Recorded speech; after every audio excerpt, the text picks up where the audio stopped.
عمدہ کھانے پکانے کا نام نہیں ہے. یہ امت کہاں جا رہی ہے؟ کس طرف جا رہے ہو؟ جو راستہ وہ چھوڑ دیا، جو طریقہ وہ چھوڑ دیا. یہ تمہیں کس نے کہہ دیا کہ جا کے قبرستان میں چلانا کرو؟ یہ تمہیں کس نے کہہ دیا؟ عجیب عجیب لوگوں نے اس رات کے حوالے سے عجیب عجیب چیزیں نہیں ایجاد کی ہیں. نئے کپڑے سلوائے جاتے ہیں. سفید کپڑے پہ کیوں؟ جی روحیں آتی ہیں.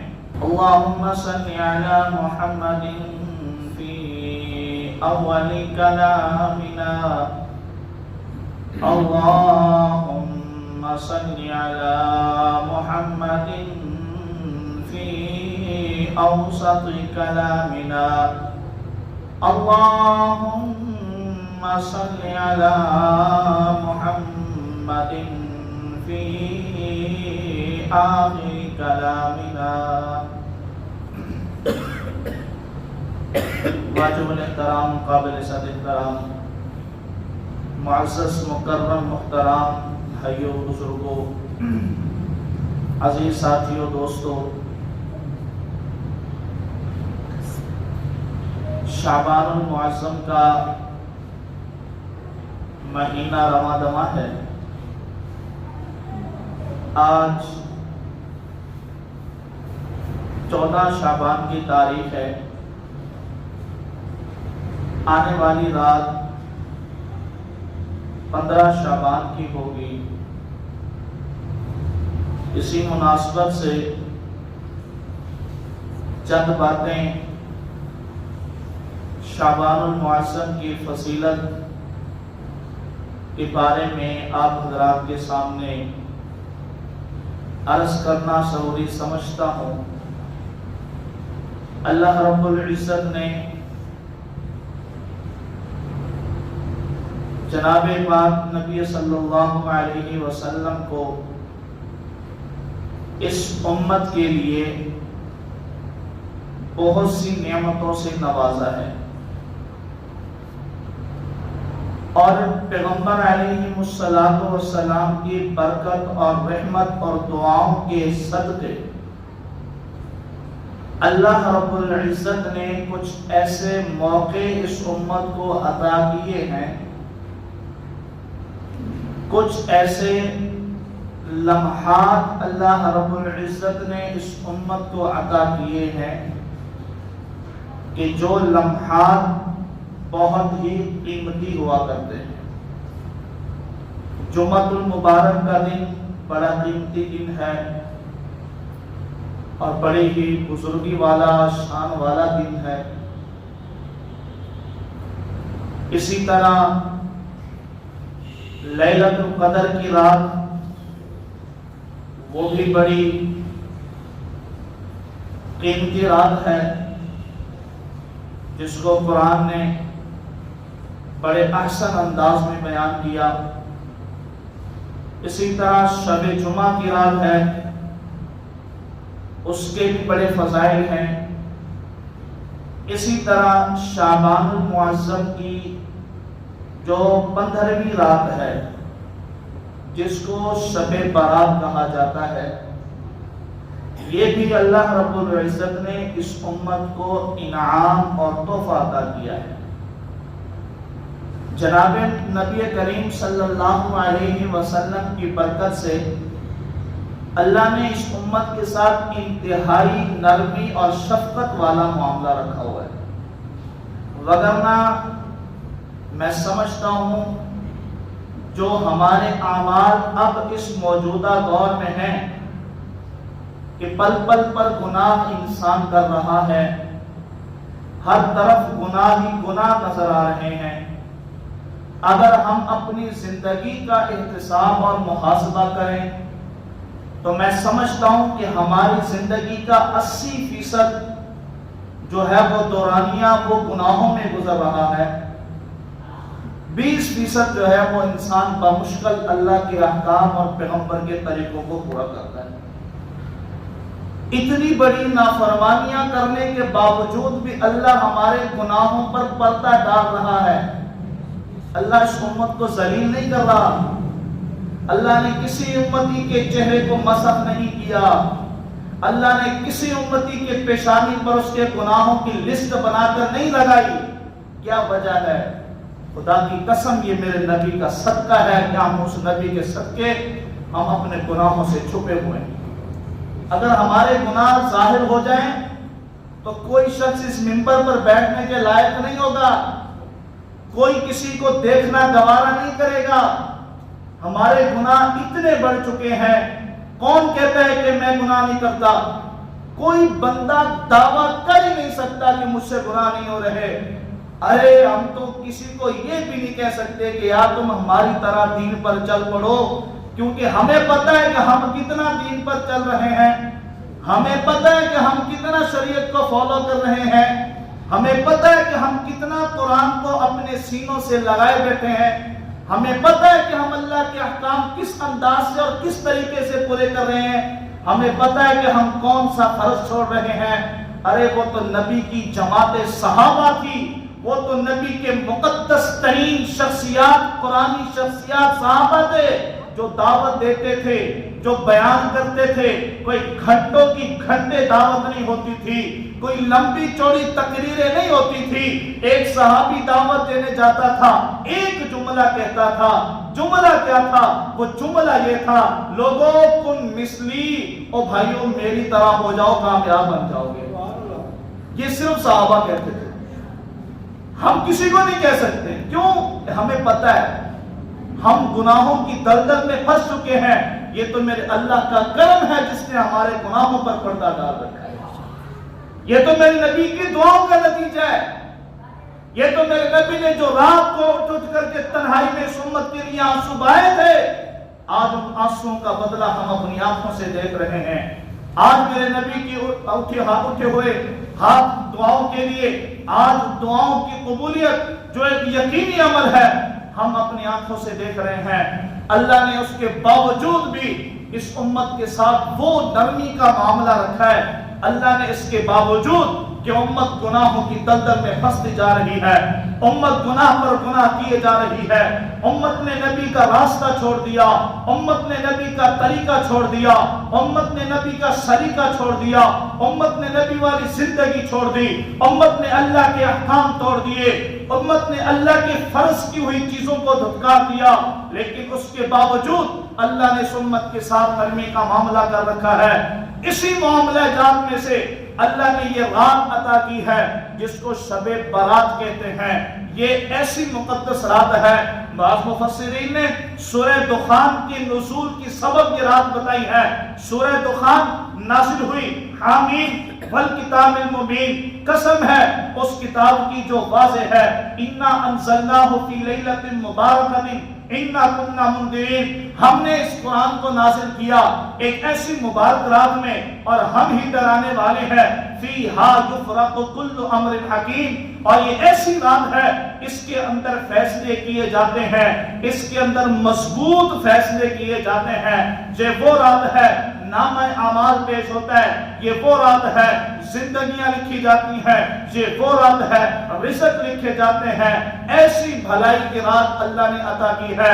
اور میرے نبی صلی اللہ علیہ وسلم کا فرمان ہے، ابن ماجہ کی روایت ہے، ابن ماجہ کے اندر موجود ہے، حضرت علی المرتضی رضی اللہ تعالی عنہ راوی ہے.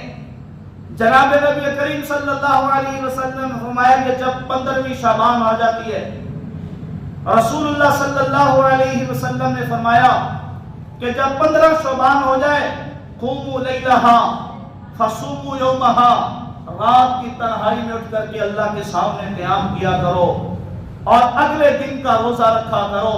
یہ میرے نبی کا فرمان ہے. آگے اللہ کے نبی نے فرمایا ان اللہ تبارک و تعالی ينزل لغروب الشمس الى سماء الدنیا، اللہ تبارک و تعالی اس رات کو آسمان سے نیچے اتر کے جب سورج غروب ہو جاتا ہے 7ویں آسمان تک، پہلے آسمان سے اتر کے 7ویں آسمان تک آ جاتے ہیں اور یقولو، اور اللہ اعلان کرتا ہے، الا من مستغفر، ہے کوئی بخشش طلب کرنے والا، ہے کوئی معافی مانگنے والا، ہے کوئی رحمت کا طلبگار، ہے کوئی جو مجھ سے اپنے گناہوں کی معافی مانگے. فَأُغْفِرَ لَهُ، آج میں اللہ اس کو معاف کر دوں گا، آج میں اللہ اس کی خطاؤں کو درگزر کر دوں گا، آج میں اس کی گناہوں کو نیکیوں میں بدل دوں گا۔ اَلَا مِن مُسْتَزْرِقٍ، ہے کوئی رزق کی تلاش میں، ہے کوئی بھوکا، ہے کوئی بے روزگار، میرے دروازے پر آ کر دعا تو کرے، میں اس کے لیے رزق کے دروازے کھول دوں گا۔ آگے فرمایا ہے کوئی مصیبت میں پھنسا ہوا، ہے کوئی بیماریوں میں جھگڑا ہوا، جو میری دربار پہ میرے دروازے پر رات کی تنہائی میں اٹھ کر مانگے، میں اس کی مصیبتوں کو دور کروں، یہاں تک کہ صبح کا سورج طلوع ہوتا ہے اللہ کی آواز ساری رات گونجتی رہتی ہے۔ شب برات صرف نئے کپڑے پہننے کا نام نہیں ہے، شب برات قبرستان میں جا کر کے چراغاں کرنے کا نام نہیں ہے، شب برات اچھے اور عمدہ کھانے پکانے کا نام نہیں ہے۔ یہ امت کہاں جا رہی ہے؟ کس طرف جا رہے ہو؟ جو راستہ وہ چھوڑ دیا، جو طریقہ وہ چھوڑ دیا، یہ تمہیں کس نے کہہ دیا کہ جا کے قبرستان میں چراغاں کرو؟ یہ تمہیں کس نے کہہ دیا؟ عجیب عجیب لوگوں نے اس رات کے حوالے سے عجیب عجیب چیزیں نئی ایجاد کی ہیں، نئے کپڑے سلوائے جاتے ہیں، سفید کپڑے پہ کیوں؟ جی روحیں آتی ہیں، روحیں آتی ہیں، اس لیے سفید کپڑے پہننے چاہیے۔ اللہ معاف کرے، اس رات کو آپ قبرستان میں جائیں، آپ کو دیہاتی علاقے کے قبرستان ہے، ذرا شہروں کے قرب و جوار والے قبرستان کا نظارہ کریں، اللہ کی قسم لگتا نہیں ہے کہ یہ قبرستان ہے، یہ پکنک پوائنٹ بنا ہوا ہے۔ عورتیں، بچے، مرد، بوڑھے، نوجوان طبقہ، اور جو وہاں پاپڑ بیچنے والا، غبارے بیچنے والا، جو ہے وہ آئس کریم بیچنے والا قبرستان میں کھڑا ہے، ایسے لگتا ہے جیسے کسی پارک، کوئی پارک پکنک پوائنٹ بنا ہو۔ یہ اس رات کو یہ طریقہ ہمارے نبی نے ہمیں دیا ہے، جو طریقہ دیا ہے قوموا لیلھا، رات کی تنہائیوں میں اٹھ کر کے اللہ کے حضور مانگو، اٹھو۔ جو پورا سال اللہ کی نافرمانی کی ہے، آج اللہ اعلان کر رہا ہے، آج اعلان ہو رہا ہے۔ میں اکثر یہاں کہا کرتا ہوں کہ پورا سال گناہگار اللہ کی رحمت کی تلاش میں ہوتے ہیں، بوڑھا گناہگار ہے اللہ کی رحمت کی تلاش میں ہے، نوجوان گناہگار ہے اللہ کی رحمت کی تلاش میں ہے، کوئی مرد عورت کوئی بھی گناہگار ہے اللہ کی رحمت کی تلاش میں ہوتا ہے، لیکن یہ رات ایسی ہے اللہ کی رحمت گناہگاروں کی تلاش میں ہوتی ہے، اللہ کی رحمت گناہگاروں کے پیچھے ہوتی ہے کہ آؤ معافی تو مانگو، بخشش تو طلب کرو، نہ دیا جائے تو کہنا۔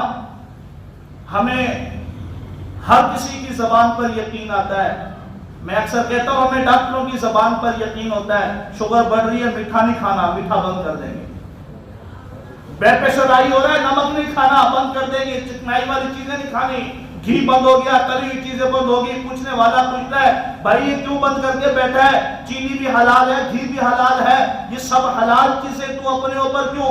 کہنے والا کہتا ہے کہ ڈاکٹر نے بند کر دیا ہے، بلڈ پریشر ہائی ہوتا ہے، چینی کھاتا ہوں شوگر ہائی ہوتی ہے۔ ہمیں ڈاکٹر کی زبان پر اتنا یقین ہے، خالی کمرے والے کی زبان پر یقین نہیں ہے۔ آج ہم اپنے رزق کی تلاش میں در در کے دھکے کھاتے ہیں، کہاں کہاں بھی بھٹکتے۔ لوگوں نے تو تیسرا راستہ اختیار کیا ہے، پہلے دو راستے ہوتے تھے، موحد اللہ کے دربار پر آتے تھے، مشرک غیر اللہ کے دربار پر جاتے تھے، اب یہ تیسری نسل کھڑی ہوئی ہے، نہ اللہ کے دربار پر نہ غیر اللہ کے دربار پر، اب عاملین کے پیچھے لگے ہوئے ہیں، تعویذ دھاگے والوں کے پیچھے، کہ کاروبار بند ہو گیا، کاروبار نہیں چل رہا ہے، بندش ہو گئی ہے، وہ لوٹ مار کا ایک بازار گرم ہو چکا ہے، جانے والا یہ نہیں سمجھتا کہ میں اللہ کے دروازے کو چھوڑ کے کس کے دروازے پہ جا رہا ہوں، اس کے ہاتھ میں میرا رزق ہے۔ جبکہ کالی کملی والے اعلان فرما رہے ہیں اگر رزق جاتے ہو تو یہ رات آ رہی ہے، اس رات میں اللہ سے رزق مانگنا تمہارا کام ہے، تمہارے لیے حلال رزق کا بندوبست کرنا میرے اللہ کا کام ہے۔ یہ ہے شب برات کی حقیقت۔ جناب نبی کریم صلی اللہ علیہ وسلم نے فرمایا کہ اس رات کے اندر اللہ رب العزت قبیلہ بنو کلب کی جو بکریاں، بڑی بکریاں تھیں، عرب کے اندر سب سے زیادہ اس قبیلے کی بکریاں تھیں. اس قبیلے کی جتنی بکریاں ہیں، ان کے جسم پر جتنے بال ہیں، اللہ ان بالوں کے برابر اس رات میں لوگوں کو جہنم سے نکال دیا کرتے ہیں. کتنے بال، ان گنت بال، پھر بکریوں کی تعداد. تو اللہ کو مہربانی کا معاملہ فرما رہے ہیں. حضرت عائشہ رضی اللہ تعالی عنہ فرماتی ہیں کہ 15ویں رات تھی، میرے علم میں نہیں تھا، میں سو رہی تھی، اچانک اٹھی، دیکھا کہ رسول اللہ صلی اللہ علیہ وسلم نماز میں ہے. کہ نبی کی نماز امت کے لیے تعلیم ہے.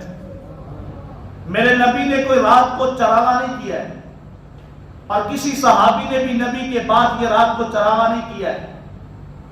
کوئی حلوے کا کوئی بندوبست، کھانے پکانے کا کوئی بندوبست نہیں ہوا ہے. کسی صحابی کے دور میں آتش بازی کا مقابلہ نہیں ہوا ہے. جو عمل ہے اس کو دیکھو. نبی کریم صلی اللہ علیہ وسلم نماز پڑھ رہے ہیں. حضرت عائشہ فرماتی ہیں کہ میں نے دیکھا کہ رسول اللہ صلی اللہ علیہ وسلم سجدے کی حالت میں. میری آنکھ کھلی، میں نے دیکھا کہ جناب نبی کریم صلی اللہ علیہ وسلم سجدے کی حالت میں. بہقی شریف کی روایت ہے. حضرت عائشہ رضی اللہ تعالیٰ عنہ فرماتی ہیں کہ میں بیٹھی، میں دیکھتی رہی رسول اللہ صلی اللہ علیہ وسلم سجدے سے سر ہی نہیں اٹھا رہے، اور سجدہ بھی اس انداز کا کہ بالکل ہل ہی نہیں رہے. حضرت عائشہ فرماتی ہیں مجھے خیال ہونے لگا، میرے دل میں یہ بات آنے لگی، مجھے گمان ہونے لگا کہ کہیں رسول اللہ صلی اللہ علیہ وسلم کا انتقال تو نہیں ہو گیا. اتنی دیر ہو گئی سجدے کی حالت میں پڑے ہوئے، اور سجدہ بھی اس انداز سے کہ ہل بھی نہیں رہے. حضرت عائشہ فرماتی ہیں میں اسی گمان کے اندر، یہی بات میرے دل کے اندر کھٹک رہی تھی. میں اٹھی اور اٹھ کر کے میں نے نبی اکرم صلی اللہ علیہ وسلم کے پاؤں کے انگوٹھے کو ہلایا تو نبی اکرم صلی اللہ علیہ وسلم نے حرکت کی. تو مجھے تسلی ہو گئی کہ جناب نبی اکرم صلی اللہ علیہ وسلم ٹھیک ہے اور نماز ادا کریں. پھر حضرت عائشہ فرماتی ہے میں نے سنا، کان لگا کر دھیان دیا کہ نبی اکرم صلی اللہ علیہ وسلم کیا مانگ رہے ہیں. وہ پیغمبر جس کے لیے اللہ نے کائنات کو سجایا ہے، وہ پیغمبر جس کے لیے اللہ نے سورج چاند ستاروں کو بنایا ہے، وہ پیغمبر جس کے لیے اللہ تعالیٰ نے آدم سے لے کر عیسیٰ تک کے انبیاء کا سلسلہ بنایا ہے، وہ نبی جس کے لیے اللہ رب العزت نے کائنات کو رونق اور روشنائی بخشی ہے. اس نبی کی بات جب حضرت عائشہ نے سنی تو وہ کیا بات تھی؟ وہ بات یہ تھی کہ نبی اکرم صلی اللہ علیہ وسلم سجدے کی حالت میں پڑے ہیں اور اللہ سے پناہ مانگ رہے ہیں، اے اللہ جہنم کے عذاب سے مجھے بچا دینا.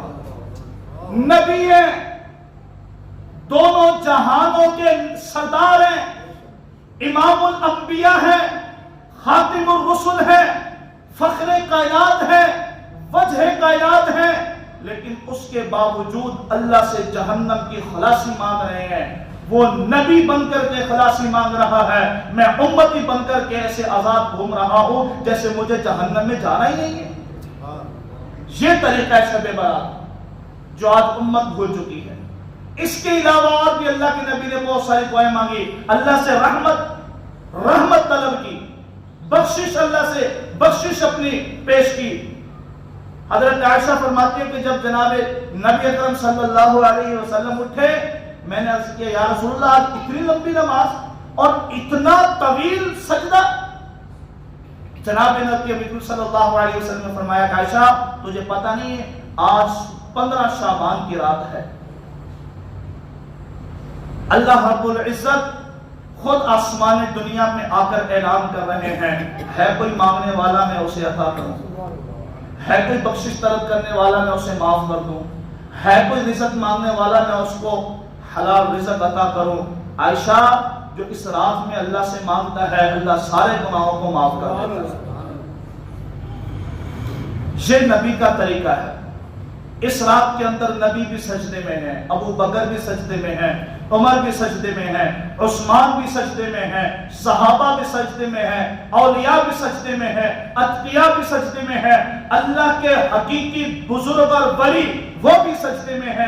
تو اس امت کو کیا ہوا کہ امت پٹاخوں کے پیچھے، امت کھانوں کے پیچھے، امت لباس کے پہننے کے پیچھے، امت ساری رات جاگتی ضرور ہے، اللہ کی نافرمانی کے اندر رات گزارتی ہے، رسول اللہ کے طریقے کو توڑتے ہوئے رات گزارتی ہے۔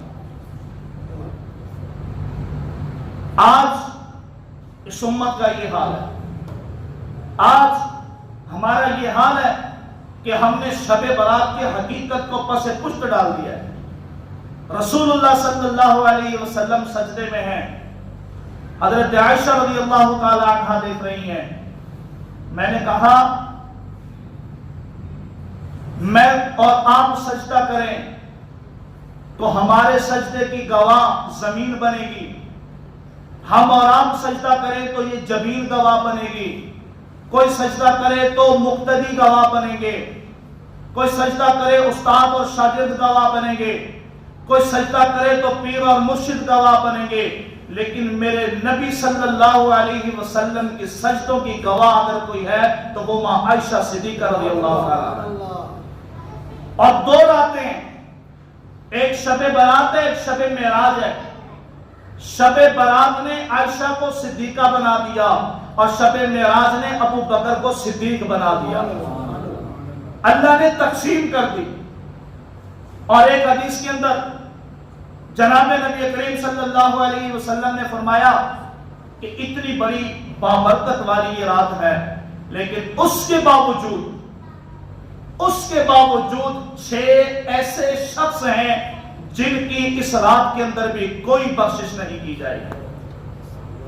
ایسی مقدس اور بابرکت رات کے اندر بھی ان کی کوئی بخشش نہیں کی جائے گی۔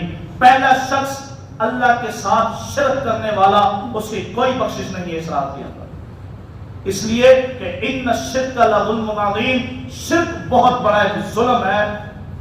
اللہ کی ذات و صفات کے اندر کسی کو شریک ٹھہرانا، کسی کے سامنے کسی کے لیے یہ عقیدہ اور نظریہ رکھنا کہ یہ بھی مشکل کشا ہے اللہ کے علاوہ، یہ بھی حاجت روا ہے اللہ کے علاوہ، یہ بھی بگڑی بناتا ہے اللہ کے علاوہ، یہ بھی ڈوبی ہوئی تیرا دیتا ہے اللہ کے علاوہ، اگر یہ کسی کا عقیدہ اور نظریہ ہے اس نے اللہ کے ساتھ شرک کیا۔ اور شرک کرنے والے کے بارے میں اللہ کا واضح فرمان ہے، اللہ نے قرآن میں واضح طور پر فرما دیا ان اللہ لا یغفر ان یشرک بہ ویغفر ما دون ذلک لمن یشاء، اللہ شرک کرنے والوں کو کبھی معاف نہیں فرمائیں گے اور اس کے علاوہ جس کو چاہے اللہ معاف فرما دیں گے۔ شرک کی اس مہلک بیماری کے اندر جو مبتلا ہوگا اللہ اسے معاف نہیں فرمائیں گے، اس رات کے اندر بھی اس کے لیے کوئی معافی نہیں۔ دوسرا شخص وہ ہے جو والدین کا نافرمان ہے، جس نے اپنے والدین کا دل دکھایا، جس نے اپنے والدین کو جو ہے تکلیف دی، جس کے والدین ناراض ہیں، اللہ کے نبی نے فرمایا وہ ساری رات سجدے کرتا رہے اس کی بخشش پھر بھی نہیں ہے، جب تک کہ اپنے والدین کے پاؤں پہ گر کے معافی نہ مانگ لے، ان کو راضی نہ کر لے، اس کی بھی کوئی بخشش نہیں ہے۔ والدین کا مقام، والدین کی عزت اس رات کے اندر اس بات سے معلوم ہوتی ہے، اللہ نے کہا کہ میرے ساتھ جو شرک ٹھہرائے گا میں اس کو بھی معاف نہیں کروں گا، اور جو والدین کا نافرمان ہوگا میں اس کو بھی معاف نہیں کروں گا۔ تیسرا شخص فرمایا کہ قطع رحمی کرنے والا، رشتہ داریوں کو توڑنے والوں کی بھی اس رات کے اندر بخشش نہیں ہے۔ آج ہم چھوٹی چھوٹی باتوں سے، چھوٹی چھوٹی باتوں پر بھائی بھائی سے لڑا ہوا ہے، بیٹا باپ سے لڑا ہوا ہے، بہن بھائیوں سے لڑے ہوئے ہیں، چچا سے لڑا ہوا ہے، ماموں سے لڑا ہوا ہے، چھوٹی چھوٹی حقیر باتوں کو مد نظر رکھتے ہوئے یار ہر کوئی اپنا کھاتا ہے، اپنا کماتا ہے، پھر بھی اس کے باوجود قدورتیں، نفرتیں اور جو ہے نا وہ قطع رحمیاں ہمارے اندر ہوں۔ فرمایا کہ ایسے شخص کی کوئی بخشش نہیں ہے، اس سے پہلے کہ وہ قطع رحمی کو ختم کر کے صلہ رحمی کرے پھر اس کی بخشش ہوگی۔ رشتہ داروں کو توڑنے والے کی اللہ کے ہاں کوئی بخشش نہیں ہے۔ اور فرمایا کہ شرابی آدمی جو شراب پیتا ہے اس کی بھی اس رات کے اندر کوئی بخشش نہیں ہے۔ جب تک کہ وہ یہ شراب سے اللہ کے ہاں پکی توبہ نہ کر لے. پکی توبہ کرے. اللہ کے دروازے کھلے ہوئے ہیں. اللہ کی ذات بڑی غفور الرحیم ہے, معاف کرنے والی ہے. وہ تو خود آ کر کے آواز لگاتے ہیں. لیکن ہم پہلے اس کام سے توبہ کریں جس کام کی وجہ سے اللہ نے فرمایا کہ معافی نہیں ملے گی, رسول اللہ نے فرمایا کہ بخشش نہیں ہوگی. پہلے اس کام سے اللہ سے معافی مانگیں. اور اسی طرح اللہ کے نبی صلی اللہ علیہ وسلم نے فرمایا کہ اس شخص کی بھی معافی نہیں ہے جس کی سلوار اس کے ٹخنوں سے نیچے لٹک رہی ہوتی ہے. کتنا بڑا کبھی عمل ہے, کبھی عمل ہے. آج ہم اس چیز کو نہیں سوچتے ہیں. ہمارا اکثر طبقہ اس مہلک بیماری کے اندر مبتلا ہے. ہماری شلواریں گھیر والی ہیں اور ہمارے پاؤں کے جو ٹخنے ہیں یہ جو ہمارے سلوار کے پانچے ہیں, یہ ٹخنوں سے نیچے بالکل وہ جو ایڑی ہے اس کے اندر پھنسے ہوئے ہوتے ہیں. ہمیں اس چیز کا احساس نہیں ہوتا کہ یہ کتنا بڑا جرم ہے اور کتنا بڑا گناہ ہے. علماء نے لکھا ہے کہ یہ کبیرہ گناہوں میں سے ایک گناہ ہے جو بغیر معافی کے جو ہوتا ہے, بغیر توبہ کے یہ معاف نہیں ہوتا. آج 100 میں سے ایک بندہ ہے جس کو اس چیز کا خیال ہے کہ یار میری شلوار نیچے نہ ہو, میری شلوار ٹخنوں سے اوپر ہو. اکثریت اس بیماری کے اندر مبتلا ہے. ہم بار بار کہتے ہیں کہ بھائی نماز کے اندر جب آؤ تو اپنی شلوار کو ٹخنوں سے اوپر کرو. اور بابا یہ صرف نماز کا حکم نہیں ہے, یہ عام حالات میں بھی یہی حکم ہے. عام حالات میں بھی یہی حکم ہے. لیکن کیا ہے کہ اب دور عجیب سا بنتا جا رہا ہے. آپ لڑکیوں کو دیکھیں تو ان کی شلوار گھٹنوں سے بھی اوپر چلی گئی ہے. یہ فیشن ہے ہمارے مسلم طبقے کا, نوجوان طبقے کا. لڑکوں کو دیکھیں تو وہ پینٹ پہنے تو بھی جو ہے ایڑیوں کے اندر, شلوار قمیص پہنے تو شلوار بھی ایڑیوں کے اندر. او بھائی کس رخ پر چل رہے ہو, کس طرف جا رہے ہو, کس کو فالو کر رہے ہو, اس طرح کا رسم و رواج اپنا کر کس کو خوش کر رہے ہو؟ کبھی سوچے کہ ہمارے اس انداز سے کون خوش ہو رہا ہے, ہمارے اس لباس سے کون خوش ہو رہا ہے, ہمارے اس کلچر, تہذیب اور تمدن سے کس کو خوشی ہو رہی ہے؟ کبھی سوچے؟ سوچو, دیکھو کہ ہماری شریعت نے ہمیں کیا راستے بتائے ہیں, ہماری شریعت نے ہمیں کون سے طریقے بتائے ہیں, ہماری شریعت نے ہمیں کیا بتایا کیسے چلنا ہے, کیسے زندگی گزارنی ہے. ہم نے ہر چیز کو چھوڑ دیا ہے. ہم اپنے فیشن کی دھن کے اندر مست ہو چکے ہیں. اسی طرح عمل شب برات کا میں نے پہلے بتا دیا کہ رات کی تنہائی میں اللہ سے مانگو, رات کی تنہائی میں اللہ سے مانگو. اور سب سے بڑی مہلک بیماری جو اس وقت بام عروج پر ہے وہ یہ ہے, ہماری بدقسمتی کہہ لو, ہماری جو ہے وہ بد تربیت کہہ لو, ہمارا جو ہے وہ اسلام سے دور ہونا کہہ لو. کہ شب برات ہو یا شب معراج ہو یا لیلۃ القدر کی رات ہو یا عید کی رات ہو, بقرہ عید کی رات ہو, سب سے زیادہ جو بیماری ہے وہ ان پٹاخوں کی اور آتش بازی کی بیماری ہے. کس کی ذمہ داری ہے؟ بچہ ناسمجھ ہے, وہ تو کہے گا کہ جی فلاں بچہ کر رہا ہے تو میں بھی کروں. یہ ذمہ داری والدین کی ہے کہ اپنے بچوں کو اس فعل سے, اس قبیح حرکت سے روکا جائے. تم کیا سمجھتے ہو کہ اللہ کی رحمت اس رات کو اتر رہی ہوتی ہے, ہم نیچے سے شرنیاں, پٹاخے, آگ جلاتے ہیں, اور آپ کو پتا ہونا چاہیے آگ یہ شیطان کا مادہ ہے. مادہ شیطان کی خلقت جو ہے وہ آگ سے. ہم اللہ کی رحمت کو شیطان کے مادے سے بھگا رہے ہوتے ہیں. غریب کا بیٹا ملوث ہے, امیر کا بیٹا ملوث ہے, حتیٰ کہ ہم مولویوں کے بیٹے بھی اس میں ملوث ہوتے ہیں. کیا کیا جائے؟ آخر یہ بات ہماری نسل کے اندر کیسے آئی؟ ان کو یہ سبق کہاں سے ملا کہ ایسی راتوں کے اندر پٹاخے جلائے جائیں؟ جو عبادت کرنے مسجد میں آتے ہیں ان کو عبادت کرنا مشکل ہو جاتی ہے. خدا را میں والدین سے التجا کروں گا کہ اپنے بچوں کو اس بات سے روکا جائے, کڑی نظر رکھی جائے, ان کو سمجھاؤ, ان کو بتاؤ, ان کو حقیقت سے آشنا کراؤ کہ بیٹا یہ ہماری تہذیب نہیں ہے. یہ ہمارا اسلام نہیں ہے، یہ ہمارے نبی کا طریقہ نہیں ہے، یہ تو غیروں کی رسمیں ہیں، یہ تو ہندوؤں کی رسمیں ہیں، یہ تو اغیار کی رسمیں ہیں، یہ تو یہود و نصارہ کی رسمیں ہیں، یہ تو ان کا کام ہے، کیونکہ وہ شیطان کے راستے پر ہیں، وہ شیطانی لوگ ہیں، وہ شیطانی تنظیمیں ہیں، وہ شیطانی مذہب ہیں، تو شیطان کا کام ہے، وہ تو آگ سے بنا ہے۔ اس نے مسلمانوں کے ہاتھوں سے آگ کو بلند کر کے بتا دیا کہ آدم نے مجھے جنت سے نکلوایا تھا، آج اولاد آدم نے مجھے اپنے ہاتھوں میں تھما لیا ہے۔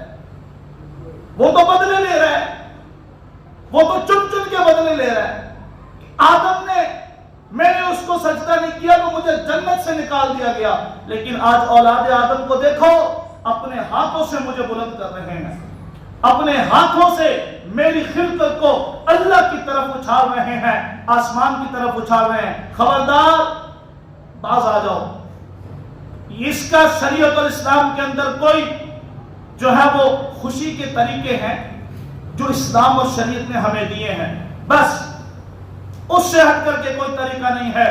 اللہ رب العزت ہم سب کو عمل کرنے کی توفیق عطا فرمائے۔ تو انشاءاللہ اس شب برات پہ آپ اس کا عزم کرتے ہیں کہ ہم سے جو کمی کوتاہی ہوگی ہم اللہ سے معافی مانگیں گے، اور جو ناراض ہیں وہ اپنی ناراضگی کو ابھی جمعے کے بعد مغرب سے پہلے اپنی قطع رحمی کو ختم کریں، اپنے اوپر جو ہے نا اس ظلم کی آگ کو بجھائیں۔ کسی کا بھی قصور ہے، جس کا قصور نہیں ہے یار وہی جا کے معافی مانگے، بڑا چھوٹے سے مانگ لے، چھوٹا بڑے سے مانگے، اور جن کے والدین اپنی اولاد سے اپنی اولاد کی نافرمانی کی وجہ سے ناراض ہیں، اولاد سے گزارش ہے اپنے والدین سے معافی مانگے، والدین سے گزارش ہے کہ ان کو کم عقل اور بچپنا پن ہونے کی حیثیت سے ان کو معاف کر دیں۔ اللہ تعالیٰ سے دعا ہے کہ جو کچھ سنا اس پر عمل کرنے کی توفیق عطا فرمائے۔ وَمَا عَلَيْنَا إِلَّا الْبَلَاغُ الْمُبِينُ۔